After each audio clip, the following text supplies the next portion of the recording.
Well, good afternoon, ladies and gentlemen. Welcome to the beautiful Carlsbad Foundation building, Channel 23 television, and a program that we call The Faces of Carlsbad. And this is a program that we're very proud to be presenting to the people who have made so many nice comments about it. And we want to thank Intrepid Potash for sponsoring our show. And we're always coming to you from the beautiful city of Carlsbad, where it's very, very warm in the summer, very, very warm in the fall, and very, very warm in the winter. You can't beat that combination. But anyway, we always bring people that you might know, people you might never have seen around town, people that might even be neighbors of yours.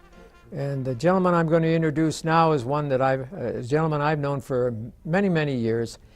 And I've watched him grow up, and now he's so tall I can't even reach up to shake his hand. And I'm referring to Junior West. Junior, welcome to the show.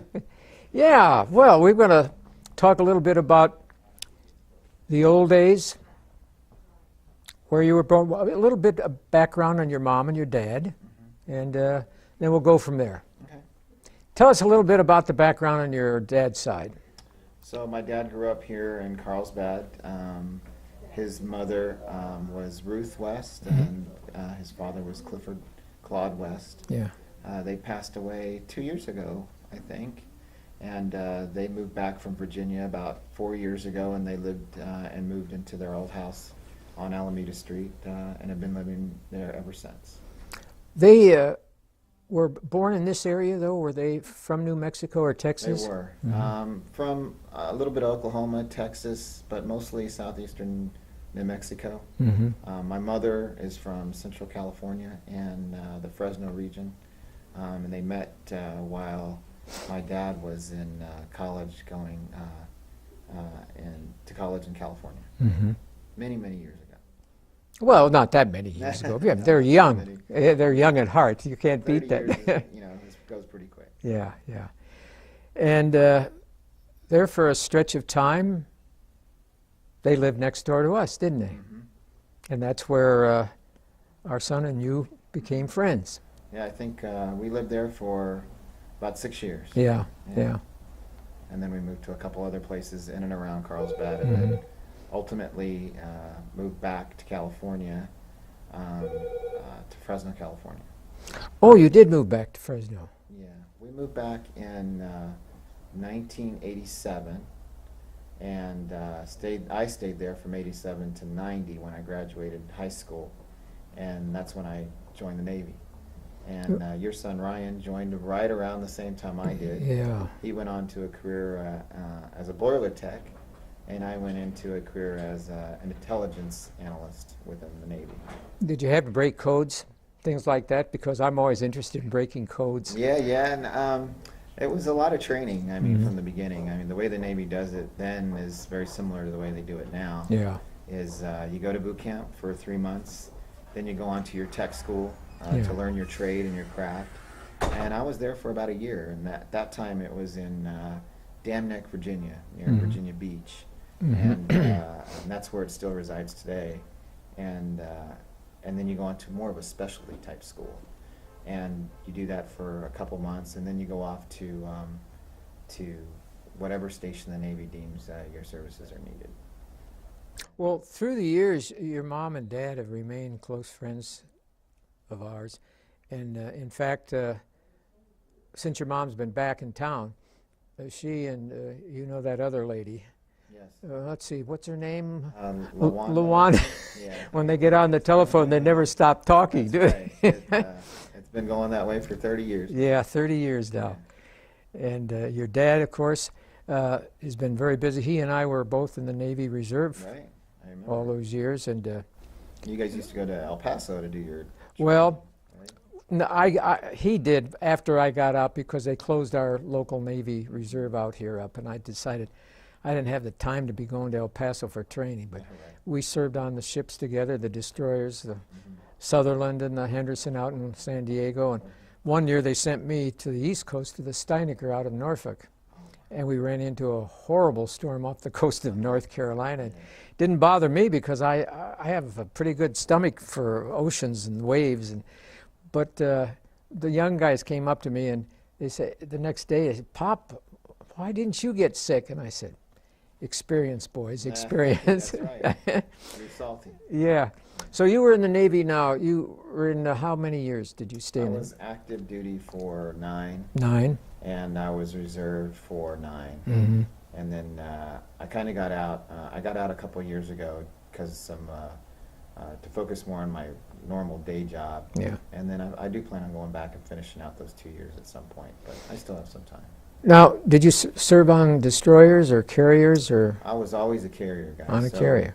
It's funny the way I got my first assignment. It was really by luck, which a lot of things in the military are. It's just where you Oh where your yeah, position yeah, is. yeah. So I remember there was 12 of us that went through the course together, very long and grueling. And they said on the last week, "Hey, a recruiter's going to come in and tell you and let you pick what location you want to go to." That's very unusual in the Navy. Usually Oh boy, they just yeah. tell you what to Yeah, do. right. So my buddy and I, we sat in the very back of the room, and they said they're going to tell us and save the best for last. So there were some billets that went to Defense Intelligence Agency in Washington, D.C., Hawaii, Japan. So all these guys are just raising their hands and left and right, and it comes down to the last 2. Yeah. And so we're sitting there, and we're like, these are going to be the best ones. And the lady goes, "Well," she goes, "I have good news and bad news." She goes, "I have 2 locations for you guys to go to. I'll let you guys decide. They're both squadrons, F-14 squadrons in the Navy. The bad news, depending on where you're sitting, is one of them goes to sea for 7 months and 2 weeks." And she goes, "I have VF-31, which was the Tomcatters, and VF-84, I forgot what their call sign name was." So I looked at my buddy, and I said, "I'll take 31, and he goes, "I'll take 84, and she looks at me and she goes, "Congratulations, you're going on a cruise in 2 weeks." And the first time I saw a carrier or any kind of Navy ship is when I was landing on it off the coast of Israel. So, Is that right? Yeah. So I went home to see Mom and Dad for a couple of weeks, and I caught a flight, I believe out of Atlanta or something, and I hooked up with a couple places. And the first time I ever saw a Navy ship was out of the little peephole of the C2 cod that I was at, and I was only 18, Yeah, 19 maybe at that time. Yeah, And I said, yeah. "We're going to land on that?" Because it looked rather small, but when you landed on it, it was It's big. pretty And huge. it was the USS Forrestal. Oh, the Forrestal. And it was the last, it was their maiden cruise. Mhm. So one of the things in the Navy, as you know, Bob, is you save a lot of money when you're on cruise because you're at sea. There's That's nothing right. to spend. No, that's true. We were in port more than we were at sea because we were pulling into everywhere in the Mediterranean as a final voyage. Hmm. So I saved 0 money because we went to Israel 4 times, we went to Greece 3 times, we went to France twice, Egypt a couple times. So I didn't, you're constantly in port spending money. So, but it was a great experience. Oh Great yeah, experience. you get to see part of the world that most people will never see. Yeah, yeah. Yeah, I was lucky in that respect. Teaching on the way home, I landed in the Aden, Mm-hmm. which is now part of Yemen, Yeah. and Egypt. Mm-hmm. I didn't hit Israel because the ship went right straight over to Greece. But Mm-hmm. getting a set in your heart when you see these different places, it makes you enjoy traveling. Yes. And a lot of people don't like to travel, but I always have loved it. Yeah, I like it, and especially if you have a destination to go to and you're excited about seeing things. Yeah. Yeah. Do you get? Do you ever like to break codes? I go in and get those codes in the newspaper, and crypto quotes, and I love to break Yeah. those things. I told my wife that's the only good thing I know how to do. Yeah, as you know, I'm still in the intelligence community. I don't do that. Oh, I okay. never did that from the beginning. My specialty in the Navy was what they titled an imagery analyst. So they trained me how to interpret imagery from satellites, Oh. U-2 aircraft, Oh, from my. Predator drones, Yeah. and they certified you in that respect, and then they sent you to locations where your expertise was needed. Hmm. So all along the way in my Navy career, that's where I went. I went where the Navy needed me to read out to interpret different forms of imagery. I see. So, and in some cases, it was a little unfortunate because in my first 5 years in the Navy, I was never home. I did a cruise in the Mediterranean. I came back. I went a couple months later. I went right back out, and I went to Somalia. Oh, during that you were in time. Somalia. I was there. If you recall, the news media was on the beach as the troops came on inland Mm-hmm. in Somalia and Mogadishu, and I was there 4 days after Oh, my gosh. everybody landed. But it was to perform a mission of what we call Reef Point, which was EP3s imaging various caches of tribes along and around the city. Mm-hmm. And we were trying to find out where we needed to supplement food to the city. And I was there for 8 months. Dangerous area. It was a very grueling experience. Yeah, There I was- can There imagine. was no infrastructure whatsoever. There was no Mhm. running water. There were the streets. Oh, my weren't, gosh. You saw famine and death every day. It was really, really rough. And it was always hot, of course, Somalia. Oh, yeah. And there was no air conditioning whatsoever. And it's interesting that your body can actually get used to that. Being there for 7 or 8 months, you can Mhm. kind of get used to that style of living. Because I wouldn't say we lived exactly like the Somalis, but we lived in the same environment. Yeah. And we had no air conditioning just like they did. But that was tough. That was real tough to see. But there was a lot of experiences there. I had no idea where I was going. I really didn't even know where Somalia was when they told me on Monday morning, "You're going to Somalia and you'll be there on Thursday." So it was very interesting. So there you went, huh? Yeah. Oh, my And gosh. after that, I did a Westpac cruise, and then after I got back, that's when I met my wife, You met Rosanna, your So- famous wife. my famous wife. Yes. Yeah. Well, I'll be darned. Now, you have 2 boys in A boy and a girl. a boy and a girl. Mhm. I see. I can never keep up with any of Yeah. these things. In fact, I have difficult time even finding the door at the house anymore, Yeah. Anyway, now, what's your girl's name? Peyton. Peyton? Mm-hmm. Sounds like a movie. Yeah, Peyton Rose West. She'll be 16 next month. Oh, my gosh. Yeah. I can't believe And it. Cannon will be And your son's name is? Cannon. He'll be Cannon? 14 this month, actually. He's a good-looking young man. Yeah. Takes after his dad and his mother. Yeah, Huh? yeah, he's good. Oh, that's fantastic. What do you do in your spare time? What do you like to do in your spare time? I like to golf. So my son and I have kind of taken up golf together. I played it ever since I was in Carlsbad. My dad, actually, my first lessons were on the golf course on the Pecos River.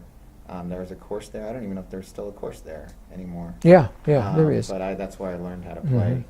and played ever since. But now with him getting at a certain age where we can kind of go together, we play together. So I like to work on the garage and things like that. And then we like to travel. I mean, we try to travel a couple times a year to Florida or take a cruise or something like that, whenever the job allows. What do you like? What cruises have you taken that you've enjoyed? We've taken Carnival, Royal Caribbean, at least 3 or 4 different carriers. In the Caribbean? Yeah, Mhm. yeah, it's been great. Yeah. Yeah, it's a good way to bond with your family Oh, yeah, absolutely. and fun. We're gonna hopefully try to go next year to England and see. That was one of my last duty stations in the Navy as active duty was stationed in England, Mm-hmm. up in RAF Alconbury and RAF Molesworth, which is about 50 miles north of London. And Well. I went there. Be careful. Don't fall, because I've fallen in Iceland, left part of my I heard. DNA in Iceland. Yeah. I've fallen in the Galapagos Islands and left Yeah. my DNA there. Yeah. So in the future, you'll see these strange animals Yeah. coming out and have my DNA. And Yeah. then I had another accident in the Palau Islands. And Yes, I heard. so it's been a rough But you've been a series. lot of places. Oh, yeah. I think probably through the years, I've had Samoa. I love Samoa. Mhm. New Zealand was always one of my favorites. The Palau Islands and northern Scotland. I always liked northern Scotland. And Probably the best place I've wanted to go back to that I've been to in the world is Hungary. Hungary. Hungary was, Yeah, right. Budapest. Oh, wasn't beautiful. Budapest beautiful? Unbelievable. I was it just rolled me over when I sat on the Buda side, Yes. and Pest side is on the other side of the river. Yeah. But it's just gorgeous A there. lot of people don't know that it's Two different two things. different cities Yeah, with Buda this and altitude. Pest, Yeah. as they call it over there. one's flat as the pancake. Yeah, and Wow. it's mountainous.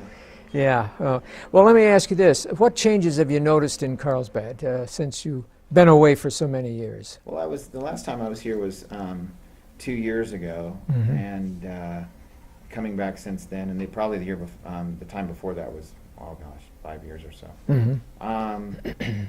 There's a lot of apartment buildings going up on the main road, and is that Canal? Yes, Road yeah, there? yeah. So I've heard a lot of oil is being found here in the Carlsbad region, so I guess there's more influx of people. Yeah.